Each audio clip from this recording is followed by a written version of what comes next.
જય સ્વામિનારાયણ, જય શ્રી કૃષ્ણ. અલ્પાવાણીય ચેનલમાં તમારું હાર્દિક સ્વાગત છે. તો આજે આપણે સાંભળીશું બોળ ચોથની વાર્તા. તો ચાલો આપણે વ્રત અને વાર્તાની શરૂઆત કરીએ. શ્રાવણ માસના વદ ચોથના દિવસે નાહી ધોઈ ગાય વાછરડાની પૂજા કરવી, બોળ ચોથની કથા કરવી, વાંચવી અને સાંભળવી. કોઈ સાંભળનાર ન હોય તો દીવો કરી દીવાની સામે વાંચવી. આ દિવસે છડેલું અનાજ ખાવું નહીં. વાર્તા. તો ચાલો આપણે વાર્તાની શરૂઆત કરીએ. એક ગામમાં સાસુ અને વહુ રહેતા હતા. શ્રાવણ માસ આવ્યો એટલે તેની વદ ચોથના દિવસે સાસુ નદીએ નાવા જતા હતા. તેમની વહુને કહેતા ગયા હતા કે વહુ, આજે બોળ ચોથ છે, માટે હું નદીએ નાવા જાઉં છું. પાછી આવું ત્યાં સુધીમાં ઘઉલો રાંધી રાખજો. સાસુએ ઘઉંની રસોઈ કરવાની વાત કરી હતી, પણ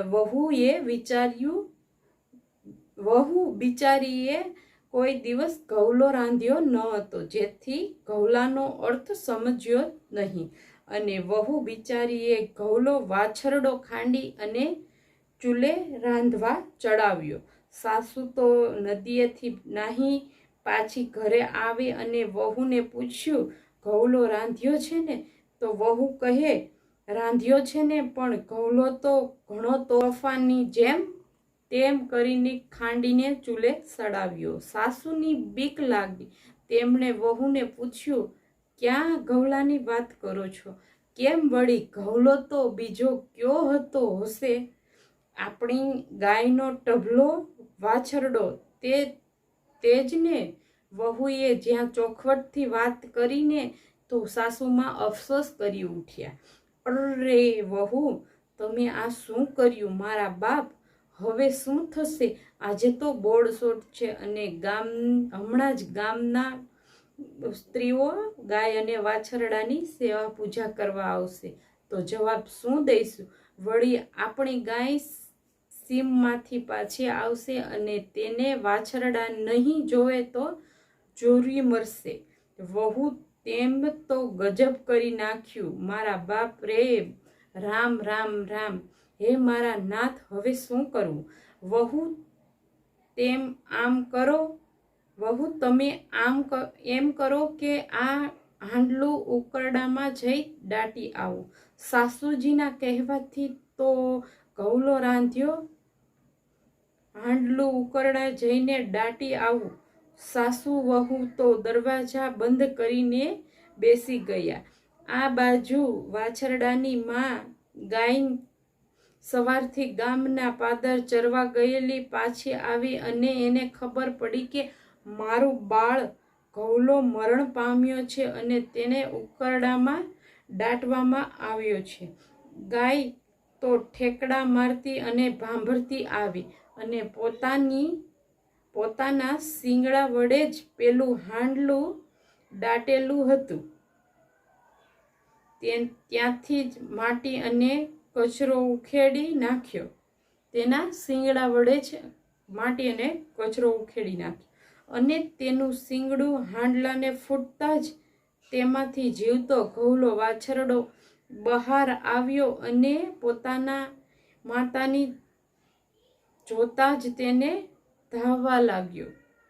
ઘઉલાની માં ગાયને પોતાનું બાળક જીવતા જાતા ટાઢક વળી અને આ પણ વાછરડાને પોતાની જીભ વડે ચાટીને વહાલ કરવા લાગી.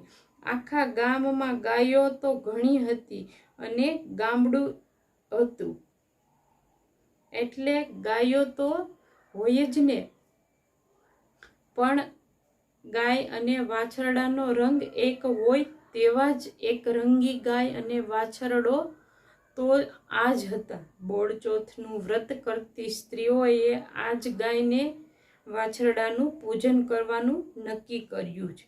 ગામની સ્ત્રીઓએ સાસુ વહુને ઘરે આવી અને ડેલીનું બારણું ખખડાવતા બોલી, ડોસીમાં સાસુને વહુ ડેલી બંધ કરી શું કરે છે? ડેલીના દારે ખોલો, ક્યાં છો? એક રંગી ગાય અને ઓલો વાછરડો એમ આવ્યા અને સાથે પૂજાની થાળી લાવ્યા. આખા ગામની સ્ત્રીઓએ ગાયની વાછરડાની પૂજા કરવાની અધીરી થઈ ગઈ, પણ સાસુ વહુ મોઢું લઈને બારણા ખોલે. પૂજા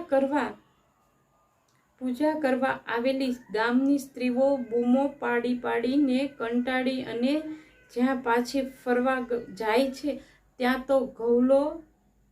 તો ગાય અને પેલો ઘઉલો એટલે કે વાછરડો સામેથી દોડતા આવતા હતા અને બધી સ્ત્રીઓએ સામે આવીને ઊભી રહી.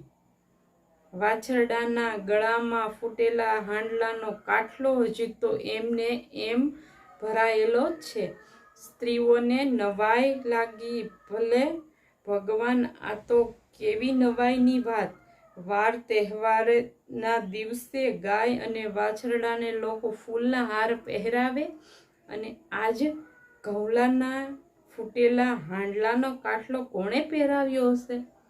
પણ પછી તો પેલી સ્ત્રીઓએ વાછરડાને ગળામાંથી કાટલો કાઢી ગાયના વાછરડાનું ફૂલની માળા પહેરાવી, કંકુનો ચાંદલો કર્યો, ચોખા લગાવ્યા, આરતી ઉતારી અને સ્ત્રીઓએ વાછરડાને ફૂલની માળા પહેરાવા લાગ્યો.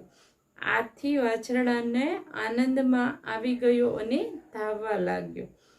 આમ વાછરડાનું પૂજન કરી બધી ગાય વાછરડાને ગરબા ગાવા લાગી. અંદર ઘરમાં રહેલા સાસુ અને વહુ ગરબાનો અવાજ સાંભળી વિચારવા લાગ્યા કે વાછરડો ઘઉલો તો જ નહીં ને, આ તો ગરબા કેમ ગવાય છે? બંનેએ ઊભા થઈને બારણાની તિરાડમાંથી જોયું તો ગાય ઊભી અને ઘઉલો થે કરતો આનંદથી ધાવી રહ્યો છે. સાસુને તો નવાઈ લાગી. તેમને લાગ્યું કે હવે બારણા ખોલવામાં કંઈ વાંધો નથી. સાસુ વહુ બારણા ખોલીને બહાર આવ્યા અને ગાય તથા ઘઉલાની પૂજા કરી અને બે હાથ જોડી અને બહેનો, તમારા બધાના વ્રતનો પ્રભાવથી ઘઉલો સજીવન થયો છે.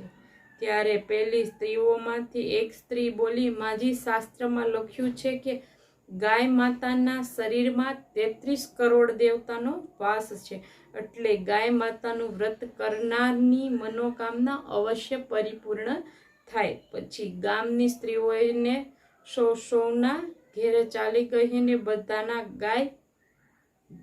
બધાના ગયા પછી સાસુ વહુ ગાયને વાછરડાની શરીરની પંપાળવા લાગ્યો. આજે તેમને આનંદનો કોઈ પાર જ નથી. સાસુ વહુએ બંને એમાંય ગાય માતાની ઉપર અનહદ પ્રેમ હતો અને હવે શ્રદ્ધા બેઠી. ત્યારથી સાસુ વહુએ બંનેએ દર વર્ષે બોળચોથનું વ્રત કરવું એવો સંકલ્પ કર્યો અને તે દિવસેથી દળવું નહીં, ખાંડવું નહીં એવો નિયમ લીધો અને આનંદથી રહેવા લાગ્યો.